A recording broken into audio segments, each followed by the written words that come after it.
Muy buenas tardes a todos y a todas.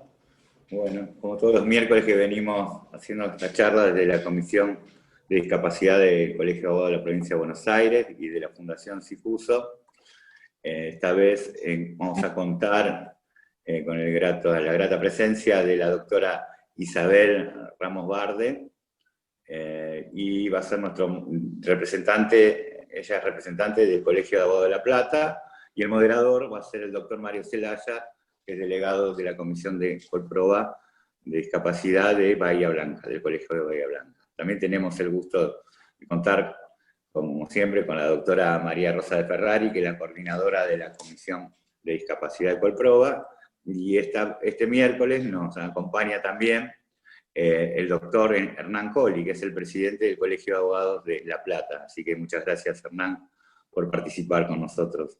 Y muchas gracias a todos, como todos los miércoles que decimos, y a todas por la participación y por estar acá con nosotros en estas charlas que se están haciendo, difundiendo tanto. Tenemos buenos comentarios, los temas son interesantes y los disertantes están a un nivel muy bueno. La doctora Ramos Barde nos va a hablar sobre accesibilidad, apoyos y nuevas tecnologías, los desafíos en el derrumbe de barreras. Ese va a ser el tema de hoy, pero antes que empiece le quería dar la palabra al doctor Hernán Colli, el presidente del Colegio de Abogados de La Plata, que va a hacer unas palabras de presentación. Muchas gracias. Gracias, Marcelo. Muy buenas tardes para todos los colegas y todas las colegas que vienen acompañando, bueno, esta charla, pero también que vienen participando en este ciclo de conferencias que ha organizado la CIJUSO con el Colegio de Abogados de la provincia de Buenos Aires, vinculadas a la Comisión de Abogados y Abogadas con Discapacidad. Para mí, desde lo personal, es un honor y un placer poder acompañar a Isabel, que es nuestra delegada, que es una miembro activo de la comisión del colegio y de nuestro colegio, para que en este momento, en esta disertación, porque ella es una trabajadora, bueno, quizás todos aquí la conocen, es una trabajadora incansable del derecho en general, no solamente quizás haciendo hincapié muchas veces en su participación colegial en los temas que se vinculan a las personas con discapacidad, pero en general del derecho. Es una persona estudiosa, trabajadora, y fundamentalmente una buena persona. O sea, y yo creo que para ser buenos profesionales tenemos que ser ante todo buenas personas, y claramente Isabel lo es, y realmente nos llena de orgullo que forme parte de nuestro colegio, que ejerza su función dirigencial tan bien como lo hace, y que además tenga la enorme generosidad de poder transmitir y poder brindar sus conocimientos y su experiencia en eventos como estos. Así que lo mío era muy breve porque tenía que ver con poder acompañarlos en esta oportunidad, y acompañarla particularmente a Isabel en esta actividad en concreto, y expresarle un poco lo que no solo es mi sentimiento particular hacia ella, sino que es el sentimiento de todos y todas las colegas del departamento judicial, del consejo directivo de nuestro colegio, y en general de toda nuestra comunidad. Así que bueno, a no aflojar, a seguir adelante, a seguirnos cuidando, que todavía nos queda un largo camino por recorrer en esto que nos está tocando vivir, y ratificar también de alguna manera los caminos que la colegiación, que los 20 colegios de abogados de la provincia hemos emprendido en este año tan difícil, donde hemos podido trabajar con muchísima unidad, con muchísimo compromiso, no bajando los brazos, siempre pensando alternativas, aportando ideas, buscando soluciones para la profesión y para la sociedad en la que nos toca vivir. Y creo que no nos queda otra que seguir en ese camino. Creo que estamos dando un ejemplo respecto de lo que implica en una sociedad como la nuestra, que a veces la grieta pasa por todos lados, que la abogacía pueda demostrar que se puede, a pesar de las diversidades, de la pluralidad de pensamiento, trabajar en unidad por objetivos comunes y por el interés general. Así que tengan una excelente actividad, descuento conociendo lo que sabe Isabel, que va a ser una actividad llena de experiencia, de conocimiento, de información. Así que bueno, nada, un gran saludo para todos y para todas, y bueno, esperemos en algún momento poder volver a encontrarnos personalmente y estrecharnos en un abrazo. Bueno, muchas gracias, Hernán. Muchas gracias, Hernán, por tus palabras. Y ahora pasamos que el doctor Mario Zelaya. Como no, muchísimas gracias, doctor Fioranelli y doctor Colli, por su presencia y por sus palabras. Les doy la bienvenida a la clase número 7 de esta jornada sobre discapacidad, organizadas por el Colegio de la Provincia de Buenos Aires y por la Fundación Sicuso.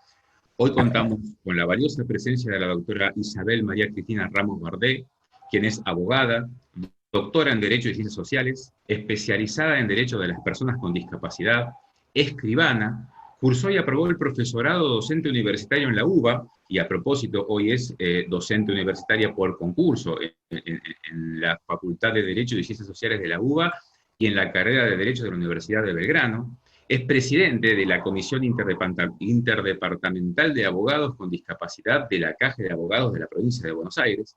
Es coordinadora del Grupo de Trabajo de Accesibilidad del Observatorio de la Discapacidad de la Agencia Nacional de Discapacidad. Es codirectora de la Comisión de Derechos y Discapacidad de la Federación Argentina de Colegios de Abogados, FACA. Es asesora de la Honorable Cámara de Diputados de la Nación, representante asesora y coordinadora de la Comisión Nacional de Regulación del Transporte, miembro de la Comisión de Discapacidad del Colegio de Abogados de la Provincia de Buenos Aires, por el Colegio de La Plata, por el Colegio de Abogados de La Plata, y ha sido expositora en numerosos congresos y jornadas vinculadas a la especialidad. La doctora Ramos Bardet hoy nos va a hablar sobre su tema, accesibilidad, apoyos y nuevas tecnologías, desafíos en el derrumbe de barreras.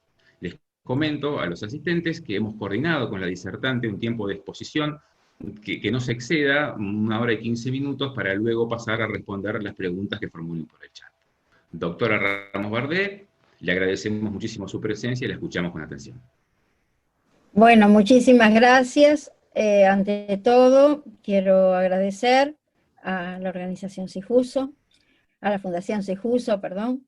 Quiero agradecer al doctor Fioranelli, que nos da esta posibilidad.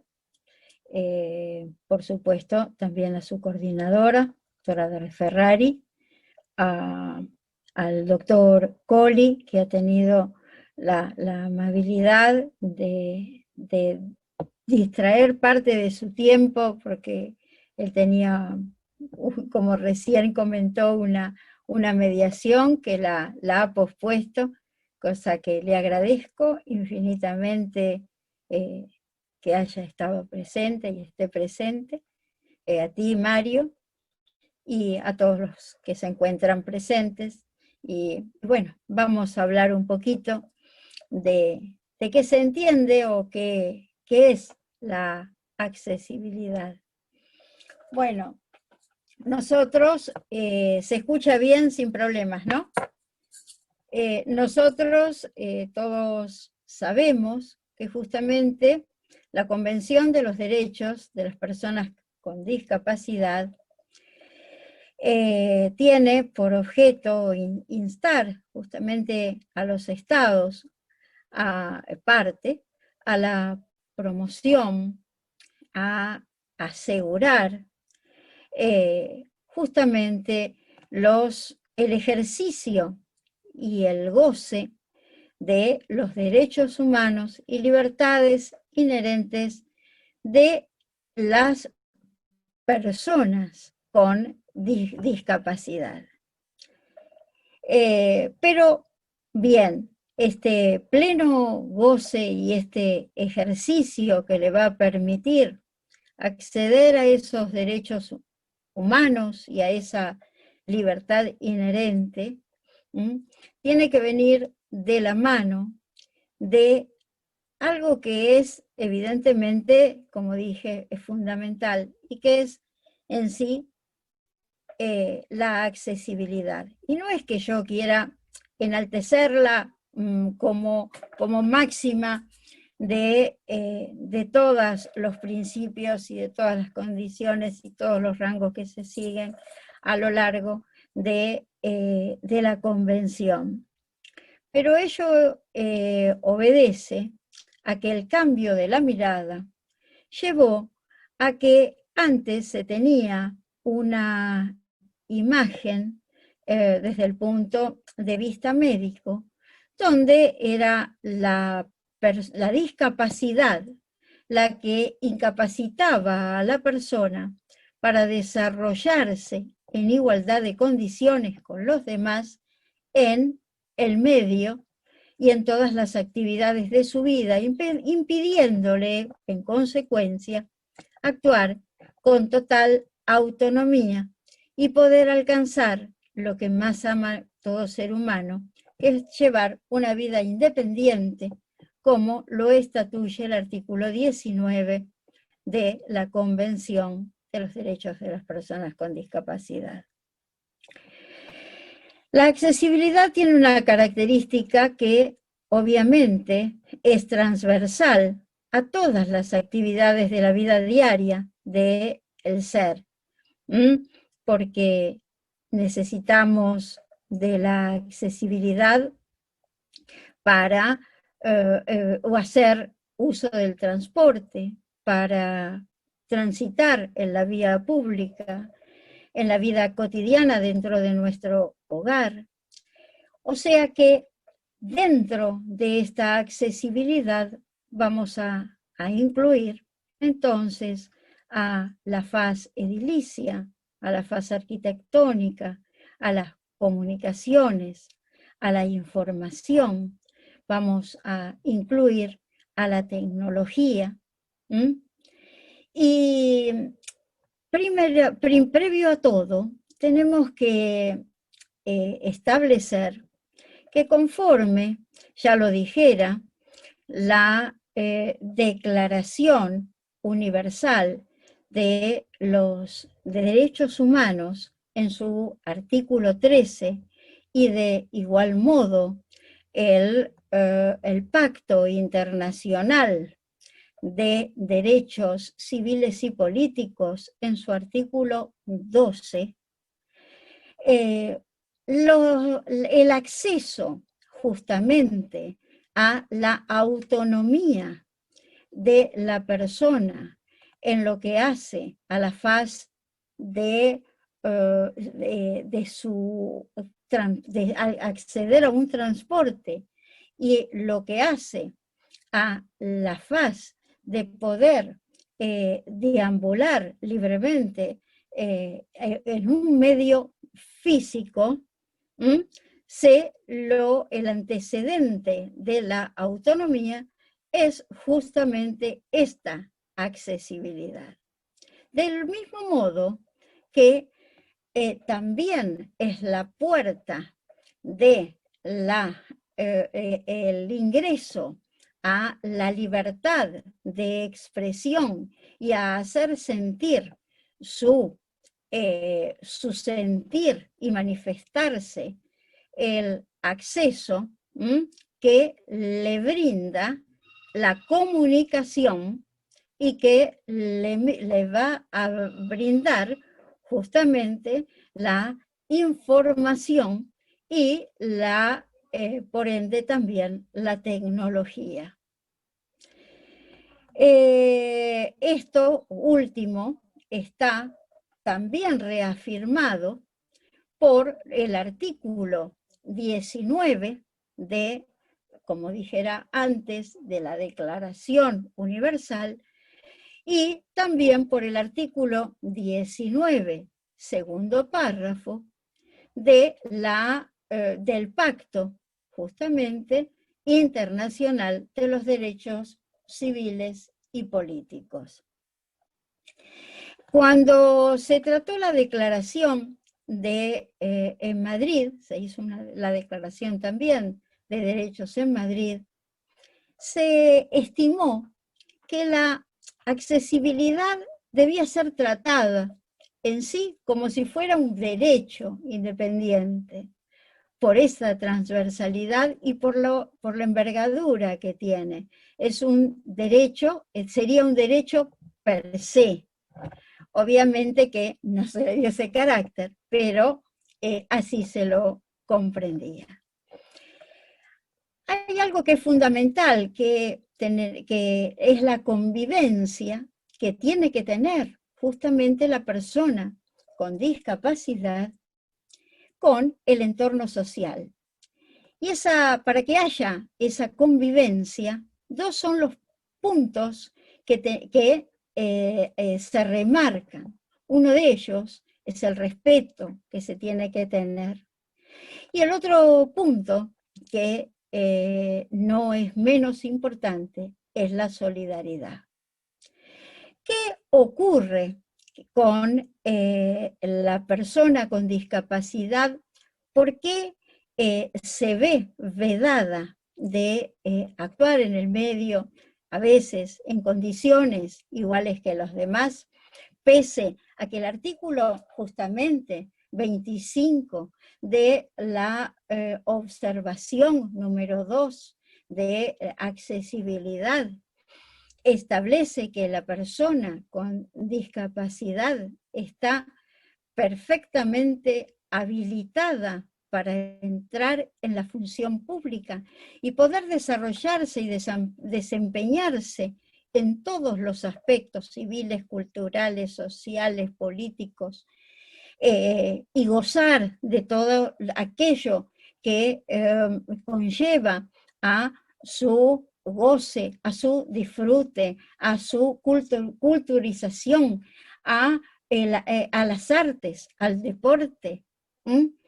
Y todo ello, si se ve con barreras, se entiende que es por dos cosas que son, que parecen que en este siglo debieran ya estar dejadas de lado, pero lamentablemente todavía en algunos lugares cunde. Y que es que la sociedad en sí guarda cierto, no digamos prejuicios, pero ve con una mirada todavía, tal vez no por maldad, ni por mala voluntad, sino por desconocimiento. Entonces, desconocimiento de lo que es capaz de dar la persona con discapacidad, capaz de lo que puede hacer la persona con discapacidad. Por eso si a los niños se los educara ya con la inclusión en forma directa de las personas con discapacidad, como ahora se está haciendo, vamos a ver que con el transcurso del tiempo esta mirada va a ser totalmente cambiada, porque es visto ya de otra forma totalmente diferente a lo que veníamos viendo todos nosotros. Y entonces así la persona con discapacidad va a lograr la autonomía. Ahora que he ingresado este vocablo, autonomía, que era el que yo les dije antes, que es el que le da el puntapié inicial, el acceso de la accesibilidad en el medio físico, arquitectónico y en el medio del transporte, ¿sí? Este principio tiene que estar unido para que se, mejor dicho, primero les voy a decir, porque me fui del tema y no entré en los principios y había comenzado a hablarles de que era la autonomía. Para lograr entonces esa autonomía, esa palabra que dije recién, hay dos acepciones. Si nosotros, es lo mismo que ocurre con la palabra de la accesibilidad. Cuando nosotros vemos la accesibilidad desde el punto de vista jurídico contenido en la Convención, no es otro, justamente, que las barreras que impiden a la persona interactuar en igualdad de condiciones que las demás con el medio y con las otras personas. Pero si lo vemos desde el punto de vista social, entonces esa accesibilidad va a ser el conjunto de esfuerzos que, unidos, hace que el entorno, el ambiente que rodea a la persona, ¿sí? Demuestre cuáles son los medios y los resultados que le van a permitir justamente alcanzar esa vida independiente. Si lo vemos, y entonces por ende, si alcanza su vida independiente, logró su autonomía. Pero autonomía desde el punto de vista médico, ¿sí? Está dada por aquella persona que, si decimos, le preguntamos a un médico cómo la persona alcanza su vida autónoma, va a decirle, bueno, porque la persona está totalmente sana, porque no necesita de nada ni de nadie para poder movilizarse. Contrariamente, desde el punto de vista social, la autonomía va a estar dada por justamente esa posibilidad que tiene la persona, como recién decíamos, por poner de sí todo lo que ella tiene, lo mejor, pero en busca de algo que es fundamental, que es lograr la oportunidad. O sea, que mientras que para lo jurídico sería, o lo médico sería que la persona esté sana, la persona logra su autonomía, la persona con discapacidad, cuando se encuentra gozando de las mismas oportunidades que tiene ese común denominador, aunque se valga de las figuras de los acompañantes, aunque se tenga que valer de la presencia de perros perros de asistencia, o aunque se tenga que valer de la tecnología, lo importante es que el fin lo logra. Por eso, si tuviéramos que definir qué es el acompañante, tendríamos que decir que es justamente a la persona que, si bien colabora con el esfuerzo que pone la persona con discapacidad, ¿sí?, no es otra que la que aumenta, fomenta que éste, por sus propias fuerzas, llegue a alcanzar justamente el fin deseado, que es su independencia y que es justamente el poder lograr así sus oportunidades. Hay principios que no podemos dejar de lado cuando tratamos, mejor dicho, la accesibilidad. Y estos principios que no van con lo que hace a lo arquitectónico, sino, o a lo comunicacional en sí, sino a todo en general, va a estar dado, en primer lugar, por el respeto. Respeto que tiene que tenerse a la persona y a lo que se va a emprender, pensando justamente en que todo lo que vayamos a construir, todo aquel programa, todo aquel servicio en el que pensemos que va a intervenir una persona con discapacidad o que como miembro de la sociedad que es, tiene que ser visto con respeto. El segundo, que todo lo que vayamos a emprender sea compatible con toda la sociedad y con todas las discapacidades. Por eso, el tercer pilar sería justamente el de la diversidad, porque tenemos que tener en cuenta que todas las discapacidades están allí. Hay otros dos más que son los fundamentales dentro de estos principios, que es justamente el de la autonomía, que es el que tiene que tener presente toda persona cuando realice algo, sea productos, sea servicios, sea lo que fuere, la autonomía de aquel que necesita alcanzarla. Y otro más, que es justamente el de la intimidad. Y ustedes dirán, ¿qué tiene que ver aquí la intimidad? Tiene mucho que ver, porque la persona con discapacidad también tiene derecho a su privacidad, tiene derecho a expresarse, sea con apoyos, sea como fuera, pero es por encima de todo un ser humano.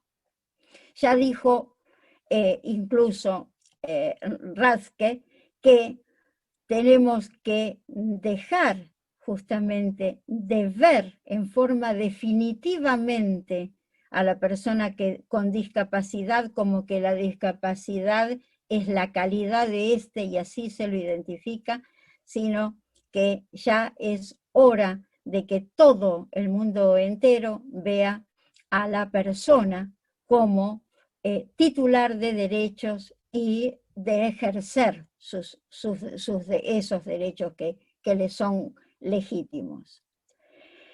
¿Cuál es el problema por el cual tal vez la sociedad, como decíamos antes, ocurre o actúa así frente a la persona con discapacidad? Y bueno, ello es así por la falta de información, como explicábamos, por la falta de que le llegue a ellos comunicaciones de cómo es la vida de la persona con discapacidad, todo lo que es capaz de hacer, y falta de capacitaciones que debían, gracias a Dios nosotros hacemos muchas ahora, pero normalmente esto es reciente, somos conscientes que esto es reciente, la parte de concientización. Y bueno, es por ello que tanto los entes de información, la telecomunicación, y, mejor dicho, la telecomunicación, la información, ¿a qué llevó? A que en la recomendación que se hace en la reglamentación de las telecomunicaciones de Dubái, en su artículo 12, justamente apoyan en conjunto, ¿no es así? Siguiendo, por supuesto, las directivas de la Unión Internacional de Telecomunicaciones, que la persona con discapacidad tiene que brindársele el pleno acceso a la telecomunicación. ¿Y por qué determinan esto en una forma tan tajante de que se tiene que actuar en forma inmediata?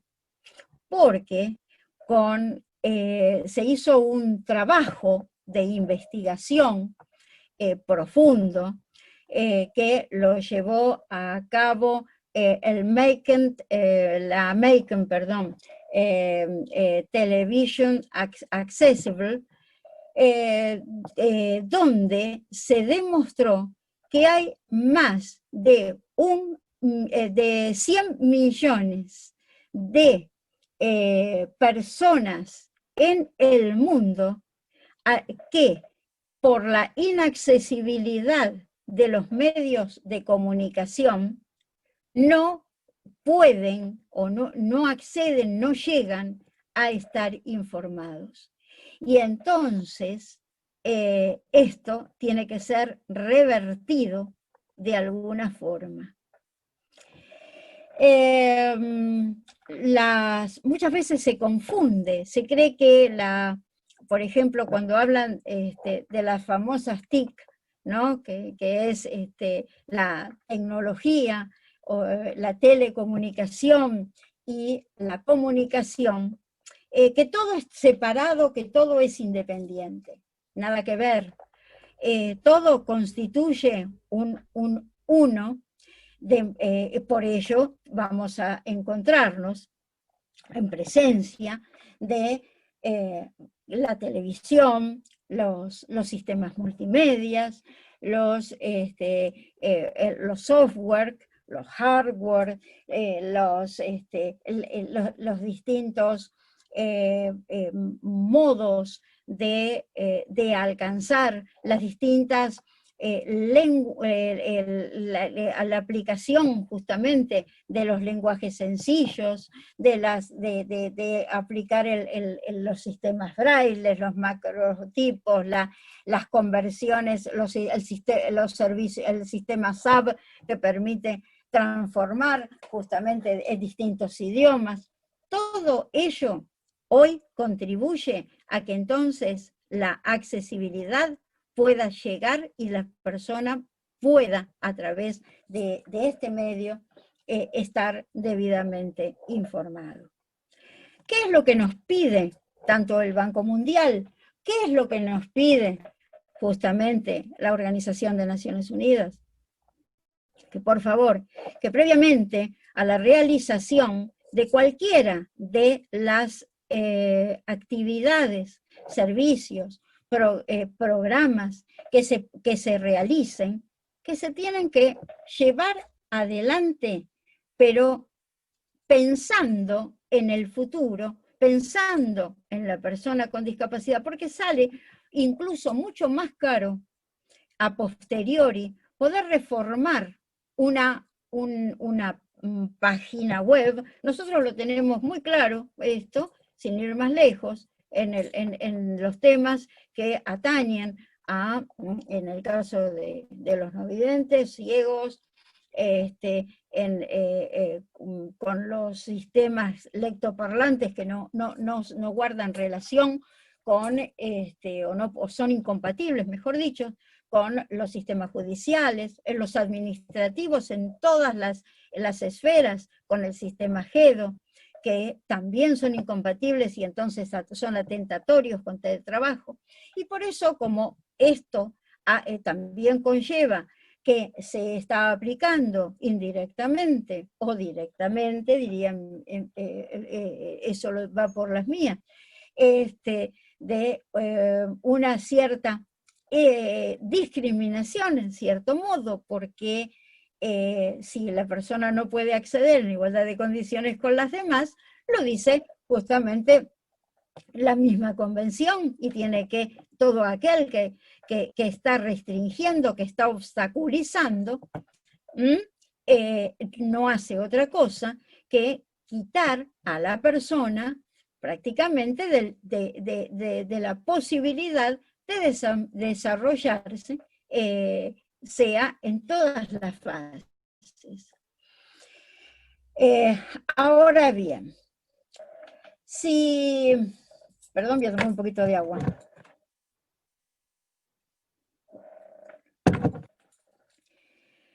Bueno, ahora bien, entonces, si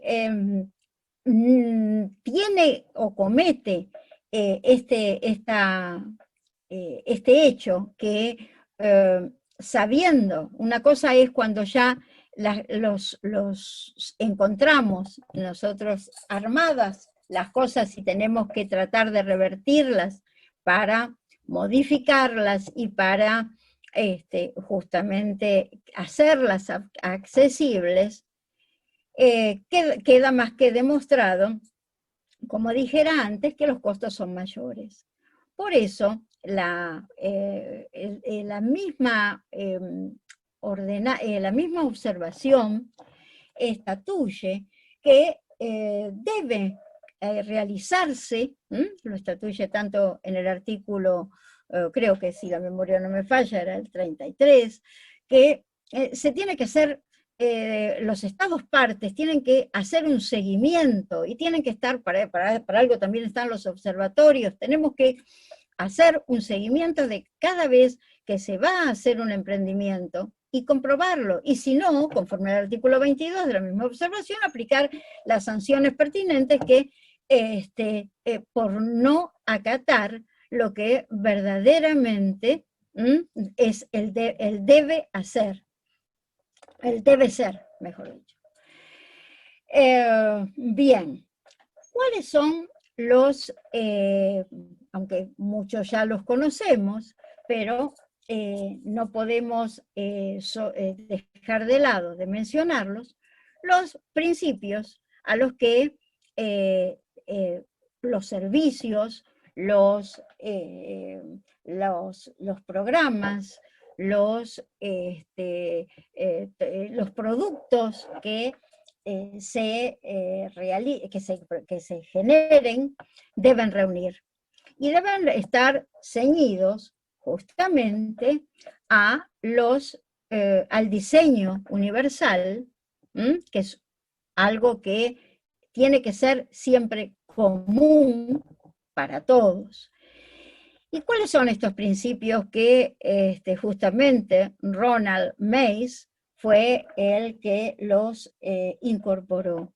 Y bueno, es justamente el de que todo tenga un uso común, o sea que estén contempladas todas las discapacidades. Se dan cuenta que este uso común concuerda con lo que antes yo les comenté, que es el pilar, que es el de la diversidad, y lo tiene en cuenta justamente Mays cuando habla de justamente de un uso común.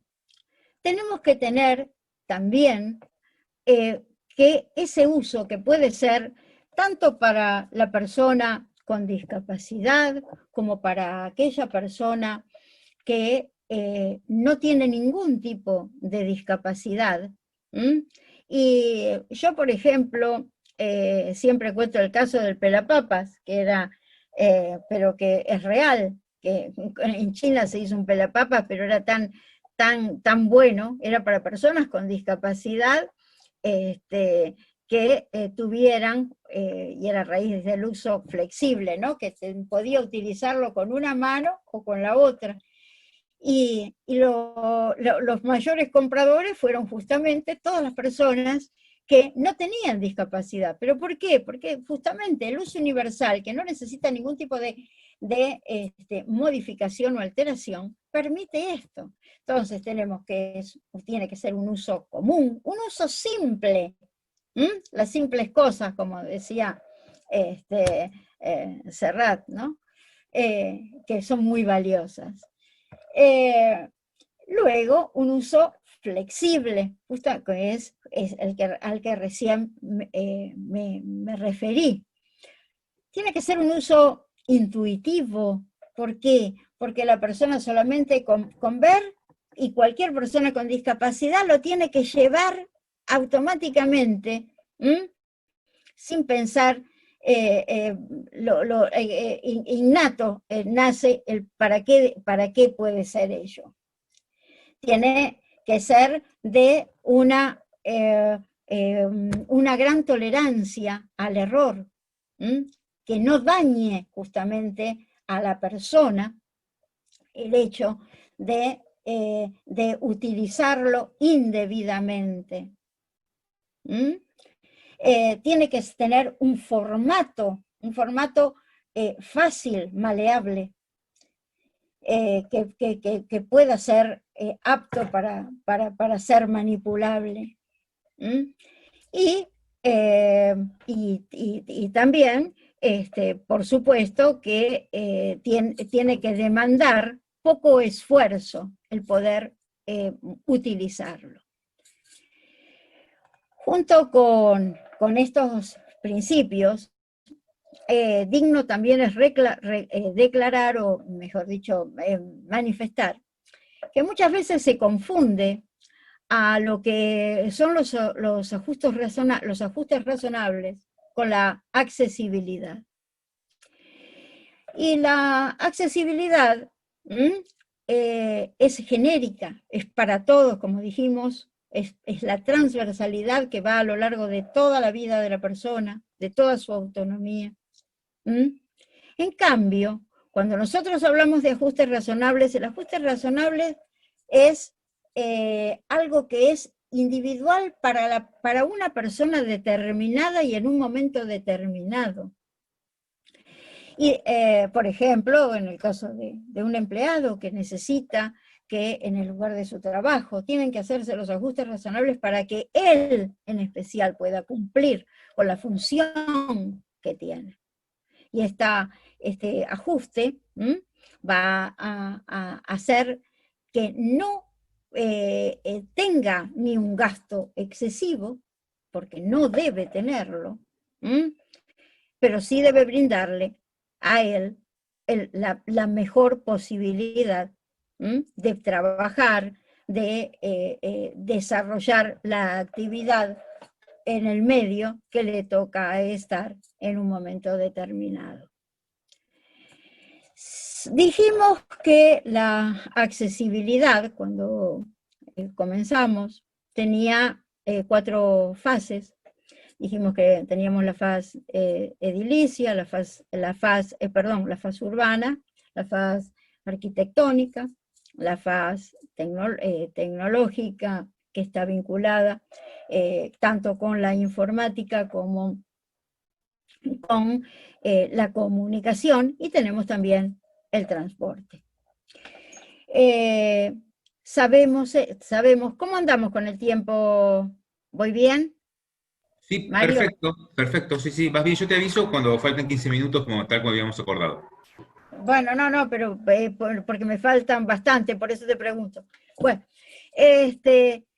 bueno, si vamos, por ejemplo, con lo que debe tenerse en cuenta en lo que hace a la accesibilidad de los medios, sea el medio edilicio o el medio arquitectónico, tenemos que respetar principios determinados, como son el de la accesibilidad plena, como lo es el de, o sea, la accesibilidad plena es la que nos va a obligar por la ley 24.314 y el decreto reglamentario 914 en lo que hace a Nación, la ley 962 a nivel Ciudad Autónoma de Buenos Aires, por la ley 13.110 en el ámbito provincial, que modificó a la 10.592, va a tener que ceñirse ya a las pautas de respetar la accesibilidad. O sea que si nos vamos a la fase urbana, vamos a tener que tener los senderos como corresponde, van a tener que ser las veredas para que puedan transitar 2 sillas de ruedas y una silla de ruedas y 2 personas, para que cuando existe una obra en construcción va a tener que estar señalizada y va a haber que hacer justamente un itinerario para que pueda pasar una silla de ruedas y un peatón, o para que pueda tener noción la persona que tiene una discapacidad visual de que existe una obra en construcción, tener en cuenta que no puede, todo esto hace a la accesibilidad en el paso de la persona. No puede tenerse en una obra en construcción en el medio de la calle una luz roja, porque tienen que tener en cuenta, lo primero, que es si hay una persona que es daltónica, tienen que tener en cuenta también que no puede haber saliencias de ventanas que vaya una persona y pueda llevársela por delante. Tienen que tener los semáforos una altura de 2 metros 10. No se puede colocar un portapapeles o un basurero, un recolector de residuos a una altura que sea superior al metro. ¿Por qué? Porque la persona que va en una silla de ruedas no puede descargar una bolsa a 1,50 m o 2 metros, ¿sí? Esto, por los pisos o veredas, aceras, tienen que ser autodeslizantes, con pisos autodeslizantes, tienen que respetarse las bajadas de los rebajes en los cordones, la demarcación con pinturas que permitan a la persona, por ejemplo, de baja visión, saber dónde se encuentra el peligro, colocar, si estamos cerca de un andén, o la espina de pez que le permite a la persona que va con su bastón saber que allí hay las puertas en los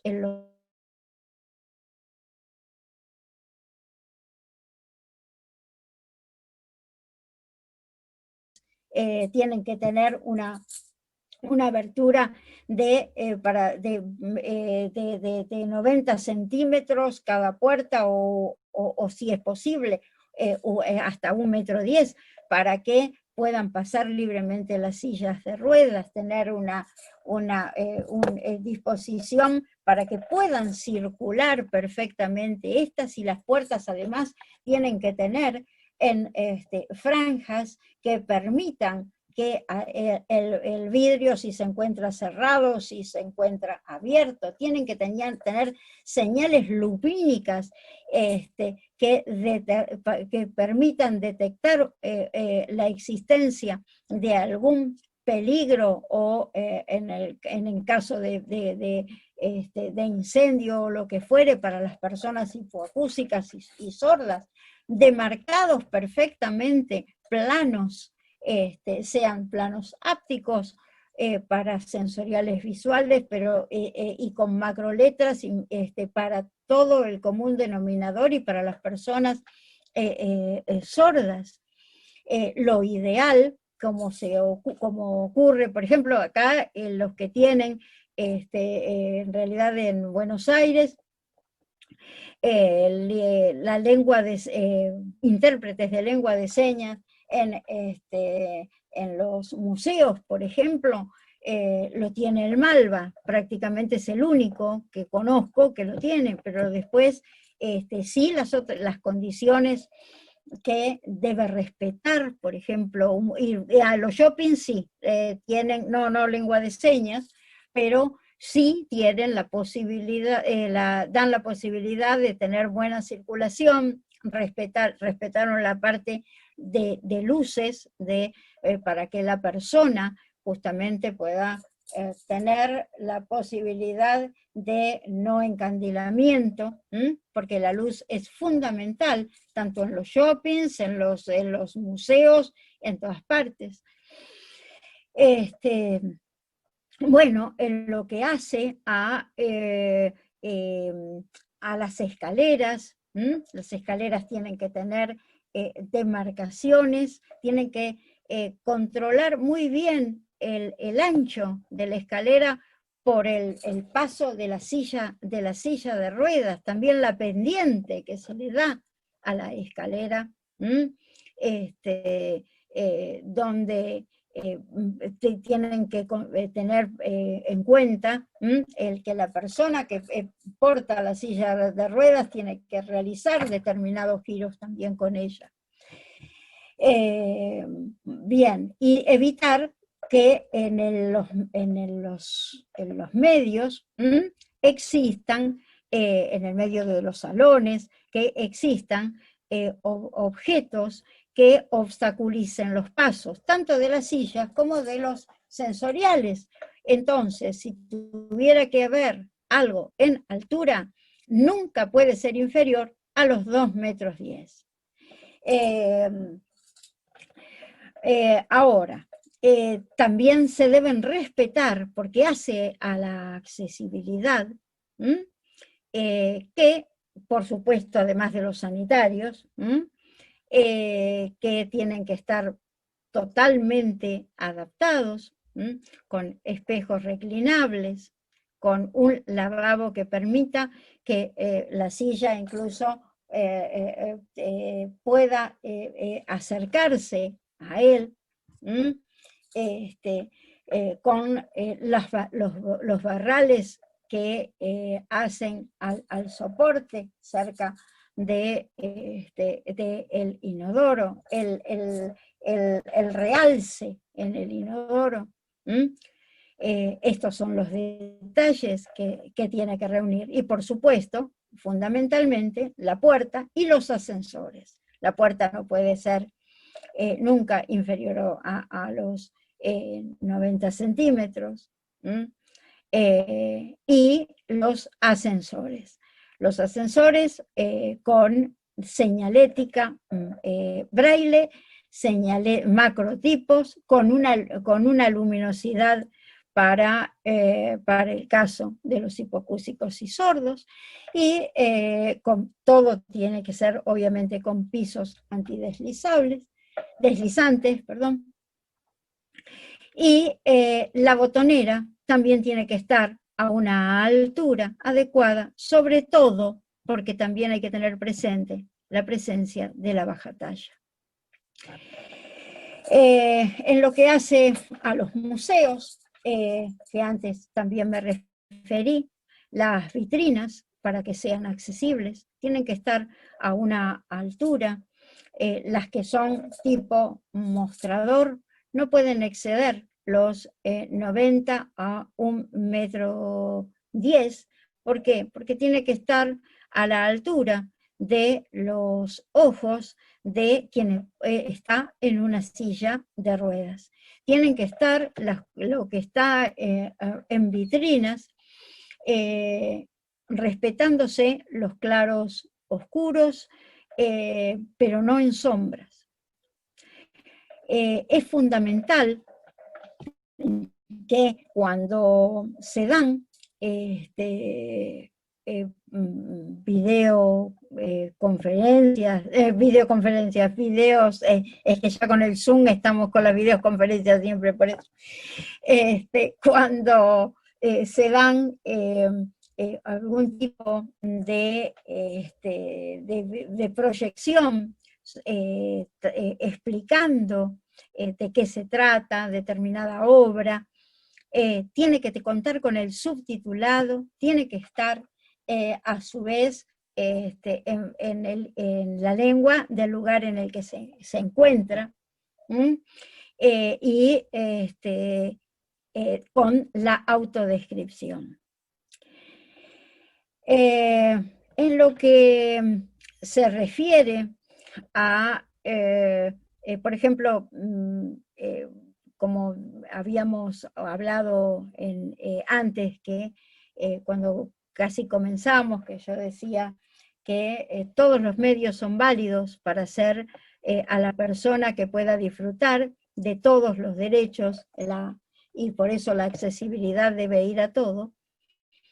En materia turística también, y hablando de la parte edilicia y museos, tienen que adaptarse los medios para que se pueda alcanzar la faz táctil, como ocurre, por ejemplo, en el caso de Ushuaia, que la persona, por ejemplo, con discapacidad visual puede acceder a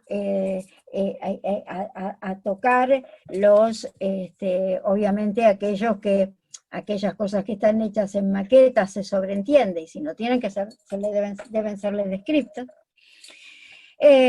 Lo propio para las personas con discapacidad auditiva, donde todo se encuentra debidamente señalizado. No ocurre lo mismo, por ejemplo, en el glaciar Perito Moreno, donde ahí la accesibilidad es a medias. ¿Por qué? Es a medias primero porque si bien se toman normas de cuidado y de protección de la persona respecto de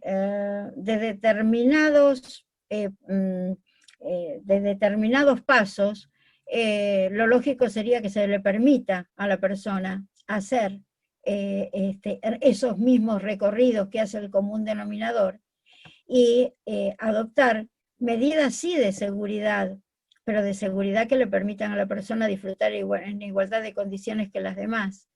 Y cuando se pasan las películas, no películas, las diapositivas sobre el Perito Moreno y las proyecciones, en vez de hacer la autodescripción, que es lo que corresponde, se coloca una música de fondo. Y esto se remarca porque incluso yo lo dejé en el libro de quejas en su momento. En lo que hace a lo que se debe considerar entonces en materia edilicia, tanto en departamentos, en edificios, perdón, de consorcios, como en materia urbana, es que en aquellos casos, y en edificios públicos y privados también, es no solo la edificación en sí, que como dijimos antes de la accesibilidad, sino tener en cuenta los otros principios, que es el de la adaptabilidad, que es arreglar las cosas para que de modo tal en un tiempo determinado puedan ser concretadas. En el caso que no se pueda a corto tiempo poder realizarlas y convertirlas en aptas, ir a la practicabilidad, con aquello con lo que se cuenta, y en los edificios públicos que tienen que brindar un servicio, llámese tribunales, llámese registros de la propiedad, nombro estos temas porque obviamente somos abogados, pero bueno, qué sé yo, si tuviera que ser cualquier prestación, ANSES o el que fuere, que tiene que brindar un servicio a la persona con discapacidad y no puede hacerse en el lugar las adecuaciones pertinentes, entonces deberá recurrir a lo que se llama la visitabilidad, que consiste en un sanitario apto para la persona y, por supuesto, en darle el espacio para que pueda ser atendido en igualdad de condiciones que las demás. Los mobiliarios, recuerden que tienen que ser también aptos, redondeados, también tener en cuenta que un escritorio no puede exceder los 70 centímetros, porque hay que tener presente que también están las personas de baja talla. Cuando hablamos de lugares que tienen que ser respetados para las personas con discapacidad, sí, por supuesto que sí. Y por eso, entonces, tengan en cuenta que los hoteles, que es donde menos se respeta la accesibilidad, tienen que ser hoteles que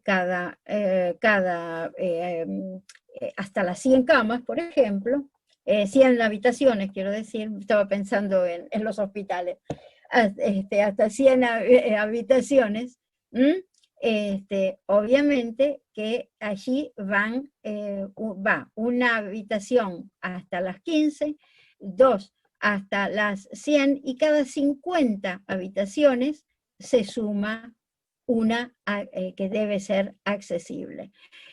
también tienen que respetarse frente a hoteles, frente a iglesias, los espacios para que también puedan ser estacionados los coches, y en las cocheras, en los consorcios, incluso en los shoppings, tiene que cada 50 coches tiene que haber una zona apta, un coche más para determinando una zona apta cerca de las puertas para que puedan ser estacionados estos, con calculando por cada rodado 3,5 metros por 7,5 metros. Bien, en lo que hace al transporte también hay que tener en cuenta la accesibilidad. Es por ello, bueno, no me voy a explayar mucho sobre el transporte, ya habló mi colega, pero lo que sí quiero comentar, que son dos cosas fundamentales y que hacen a la realidad de hoy, que hacia la tecnología, y entramos un poco en tecnología, que era lo que vamos a hablar ahora, es que el transporte tiene que ser, por supuesto, apto para la persona que hace uso de él. En lo que hace a corta distancia, o acá en Ciudad Autónoma, bueno, las unidades ya sí son aptas, tienen piso bajo. Lo único que no es apto, debemos reconocerlo, es el tema del Metrobús, pero bueno, por el tema de las paradas, no por otra cosa, pero sí por el tema de las paradas, porque no permite que se cumpla con lo que estatúa la resolución 217, por la que la persona, sobre todo un día de lluvia, puede bajar en cualquier momento del día, como en cualquier momento, por supuesto, de la noche. La persona con discapacidad incluso puede durante la noche, desde ya todo el común denominador, pero la persona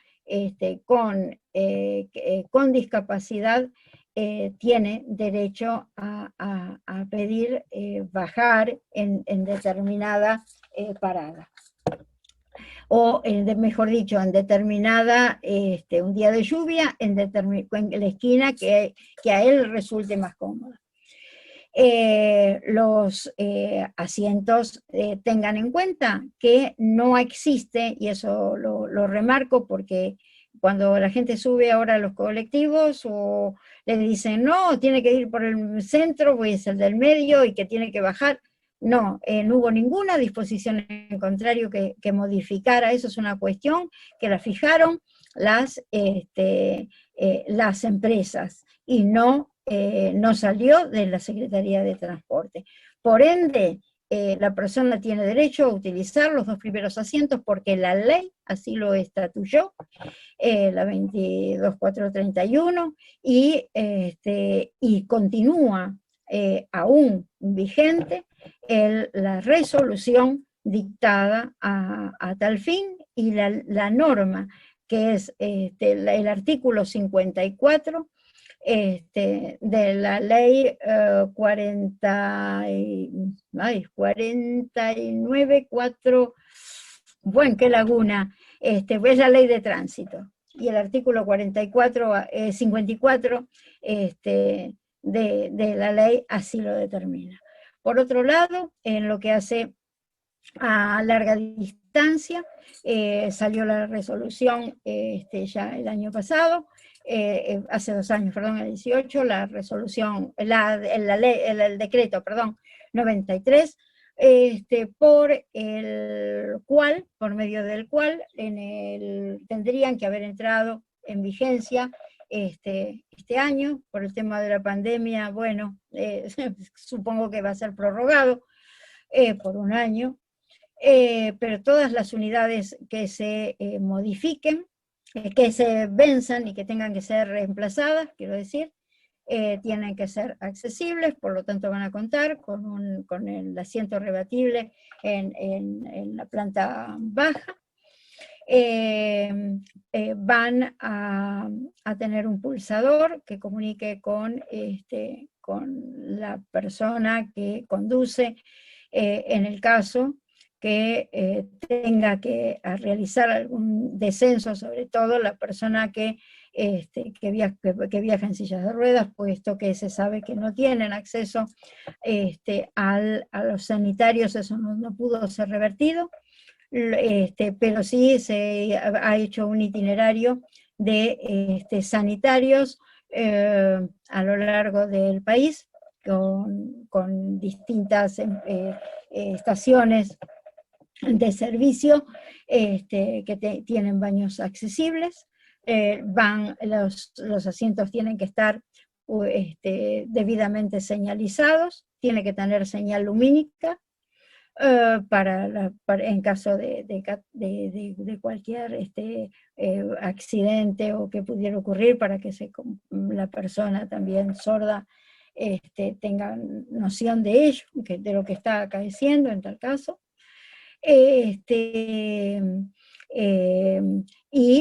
Por supuesto que con el asiento que va a ser el asiento deslizante, que permite que la persona se pase de la silla de ruedas a la ubicación del asiento. Por supuesto Doctora Ramos Bardet, le aviso, tal como acordamos, que estarían quedando 15 minutos para su exposición. Pero me va a dar 20, va a ser buenito. Bueno, si pasamos entonces a la comunicación, como ya les dije antes, todo lo que es comunicación es fundamental para la persona, para la sociedad y para la persona con discapacidad, sobre todo, que se encuentra fuera del ámbito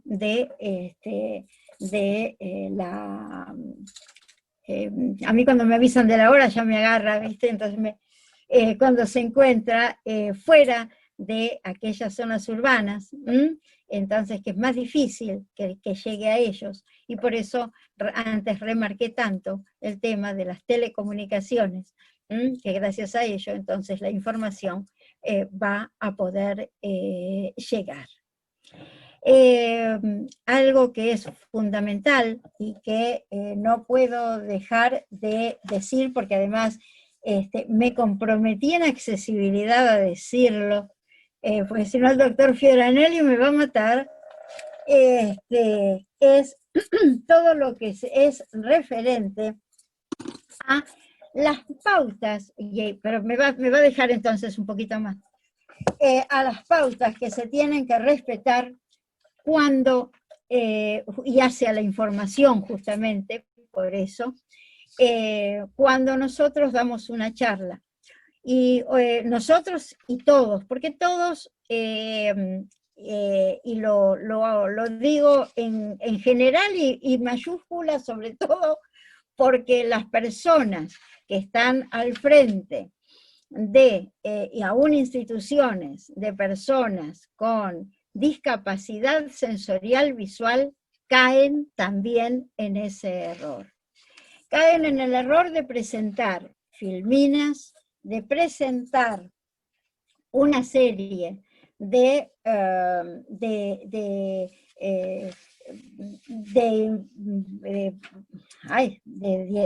diapositivas, pero no solo no informan qué es lo que contienen las diapositivas, sino que aún la persona que ve, pero que puede ser una persona mayor, o que puede ser el que se encuentra en la última fila, pero tiene cierta dificultad, o sea por la distancia, o por la edad, por la presbicia, por lo que fuere, y la persona ciega que queda, por supuesto, en ascuas, sin saber qué es lo que está aconteciendo. Entonces, que se respeten las normas que estatuye la Organización Mundial de ciegos, y que la fijó para los ciegos y para baja visión. Estas pautas son las que van a determinar que cuando nosotros hacemos una diapositiva, cuando hay una diapositiva, hay que, por supuesto, que explicar qué es el contenido, qué es lo que hay en esa diapositiva. Pero más allá de ello, si esa diapositiva no es individualizada, no es manifestada, es necesario que se coloque al lado alguna filmina que sí la tengan que leer la persona que está exponiendo. Y para ello, entonces, va a tener que respetar esto. Los contrastes son varios principios. Yo tengo acá los contrastes los vamos a ir mostrando. A ver. Bueno, esto acá tenemos. Contraste de color. Bueno, tenemos el contraste de color, el tamaño de la letra, el tipo de letra, el contraste de color, bien dije, y el diseño del formato. ¿Qué quiere decir con esto? Bien, si nosotros hablamos en el primero, que sería el contraste de color, y les voy a mostrar, tiene que ser siempre claro sobre oscuro, pero no cualquier color que uno dice, bueno, claro, un poquito oscuro, qué sé yo, no. Tienen que ser colores muy puntuales. Tiene que ser verde con blanco, violeta con blanco, amarillo con azul, bueno, eso le viene bien a los de Boca, pero no, los de River no, rojo con blanco, colores que sean contrastantes. Tienen que tener en cuenta que el tamaño de la letra, si estamos en folletería, el tamaño de la letra tiene que ser de 14 centímetros, tiene que respetarse un 1,5 entre cada uno de los renglones, tiene que estar salvado y justificado solamente la parte izquierda, y tienen que no, y lo mismo, esto que les estoy diciendo para folletería, va para las diapositivas, y lo mismo que va para las diapositivas, va cuando tienen que entregarle algo a las personas con discapacidad de baja visión, y hacerlas en simultáneo, cuando se hace para baja visión, con el sistema braille, que es gratuito para las personas ciegas también. Bien, entonces, antes lo que sí me olvidé de decirles es que tienen que respetar en todos los lugares el aro magnético para las personas sensoriales auditivas. Bien, el tamaño de la letra, estaba diciéndoles que cuando es para una filmina que se está pasando adelante de todo, tiene que tener el renglón no más de 60 caracteres. No se pueden utilizar guiones, no se puede cortar con guiones. Las letras no pueden ser todas mayúsculas, tienen que ser mayúsculas y minúsculas, porque si no confunden. No se debe subrayar, ni se debe estar todo escrito en una forma, o sea, subrayar estando la letra en negrita. Eso no va. La letra menor que se puede utilizar en una disertación es de 32 centímetros. El título en 48. Y el contenido tiene que estar entre 40 y 48, y entre 32 como más chiquito. Si se utiliza una letra inferior a ella, esa letra es solamente para el que expone, pero para él, no para ser comunicada a la persona que está en el frente. Los sistemas que se utilizan de letras es el sans serif. Dentro de ella tenemos la verdana, puede ser el Arial, puede ser el Bética. No se pueden usar letras que sean góticas, cursivas, porque ello dificulta al que la lee. Bueno, estos son los pautas de ello. Vamos entonces a la fase electrónica. En estos momentos hemos tenido grandes avances en lo que hace a la electrónica. Hoy en día, sin ir más lejos, nos ha llegado ya los avances de las apps que ha puesto Apple en funcionamiento para los próximos, incluso la próxima telefonía, que va a ser el iOS 14, el número 14, y el iPad. Estos van a venir ya sin, no van a aportar ni siquiera la cucarachita audible, ni tampoco van a aportar ningún tipo de cable. ¿Por qué? Porque, bueno, porque viene obviamente con la tecnología de el 5G. Bien, pero traen incorporados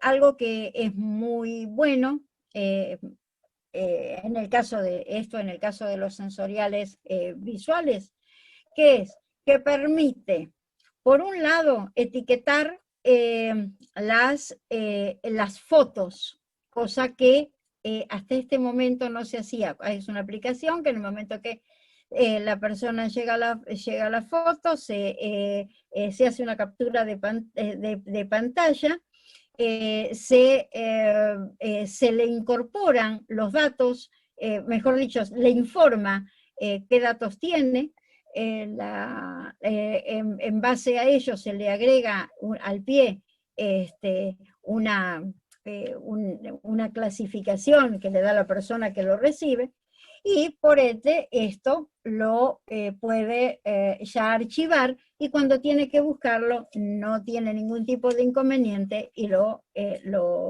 puede hacer uso de él. Tenemos también,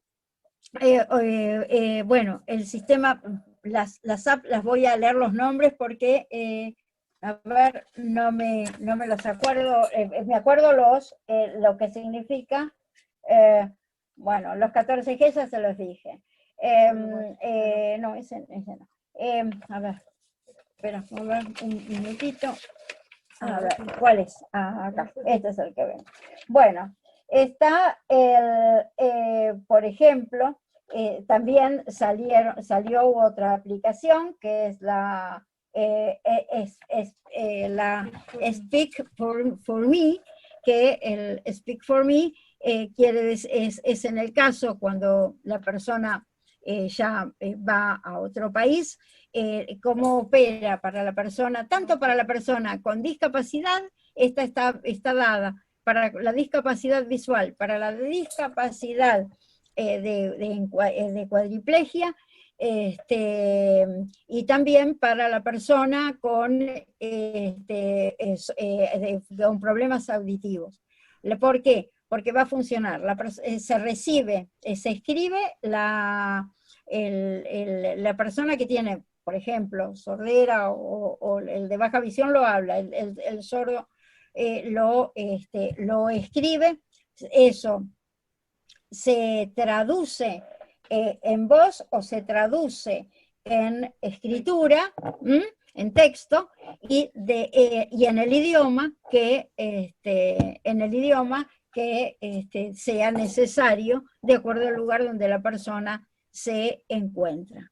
Está el programa, y también se creó de la misma forma, el Te Escucho, que la persona sorda o hipoacúsica, con su teléfono, puede ser colocado sobre la mesa del lugar donde va a hacer una compra, o donde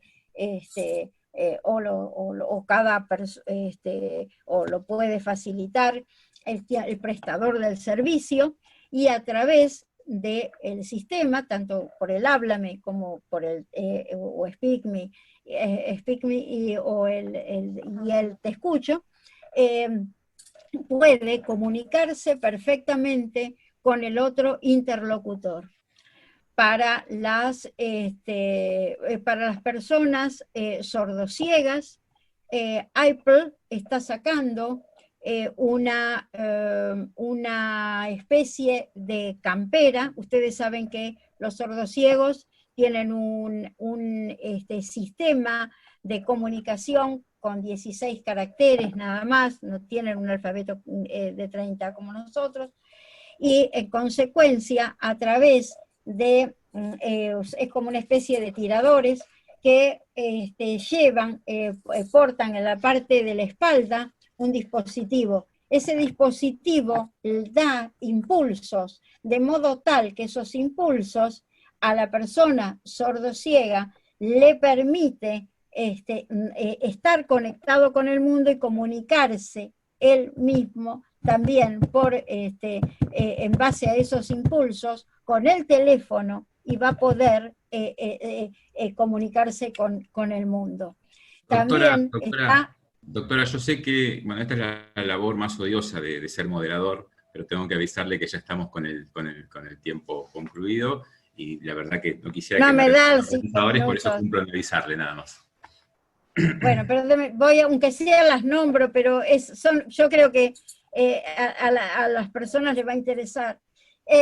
Bueno, luego está el Sim Maya, bueno, el Be My Eyes, que es justamente aquel en el que un montón de que se encuentran dispersas por el mundo, y si a la persona necesita la ayuda que necesite, y hay algo en el piso, o necesita comprar algo, entonces se comunica a través de esta app, y logra entonces así poder saber que desde a través de esta aplicación puede elegir su ropa, o si se le cayó una aguja al piso, que es algo muy importante, y esto funciona a las 24 horas del día. Luego tenemos también el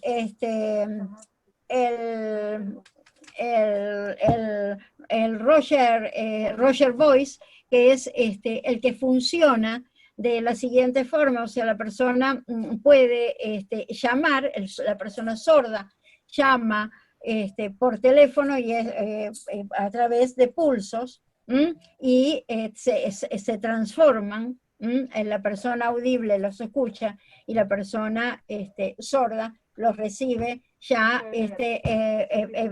subtitulada. Y justamente esto es muy importante, porque yo remarco siempre que el único, la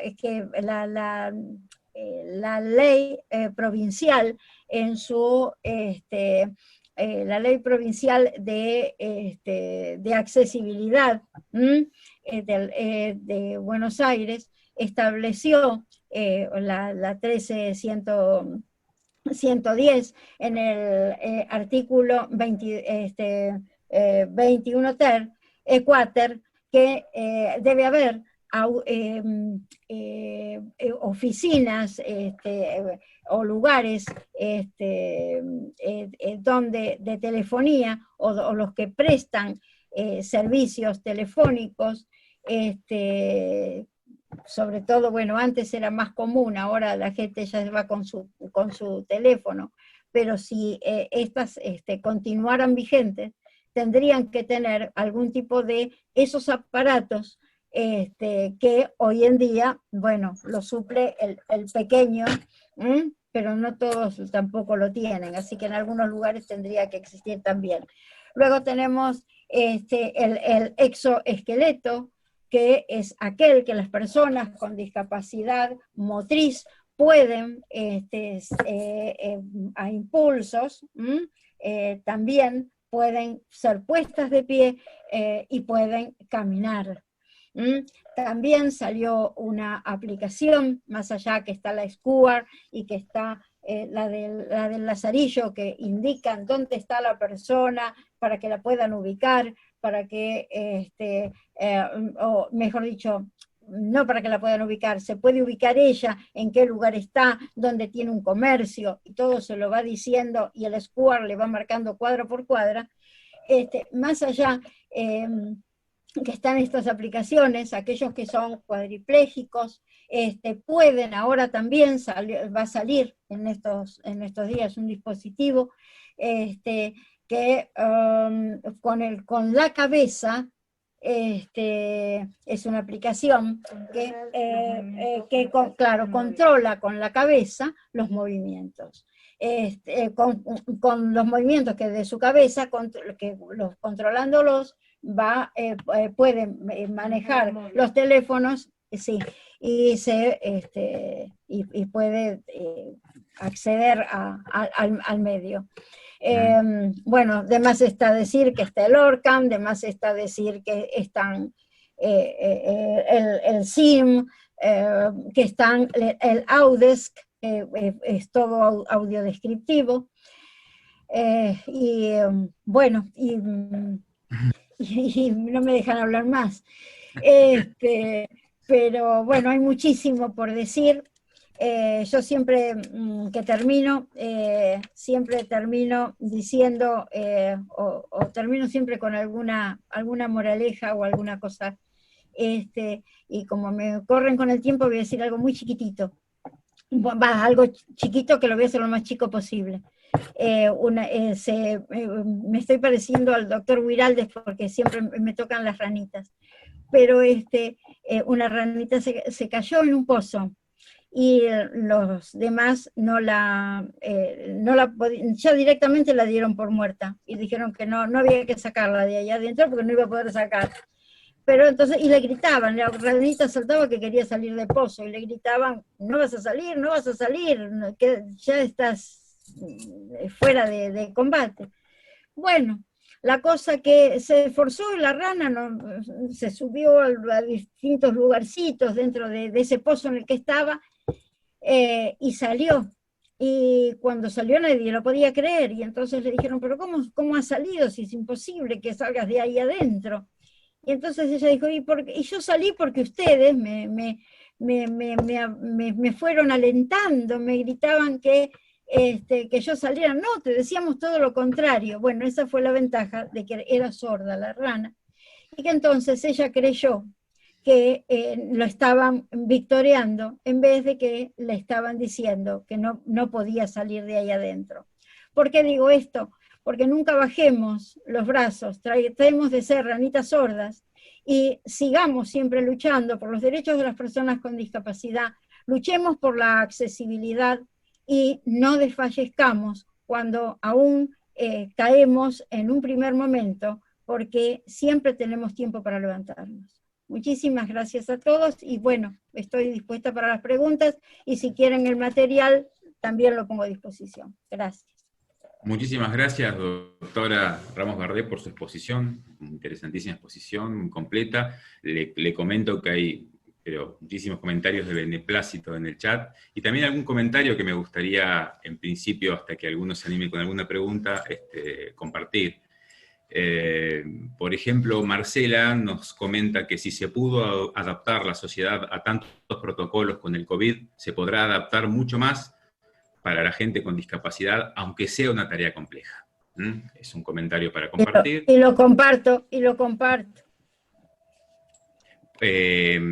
Adriana nos dice que, bueno, es importante ponernos en el lugar de otro, pero también rescata que hay mucho realizado y que aún queda mucho por recorrer. Gracias a Dios se hizo bastante, pero es mucho el camino que falta todavía. Y el resto de personas que han hecho comentarios le agradecen a usted tanto no solamente por la exposición, sino en todo caso por la cantidad de datos que compartió con todos nosotros. ¿Hay alguien que quiere formular alguna pregunta? ¿Alguien del auditorio quiere realizar algún comentario?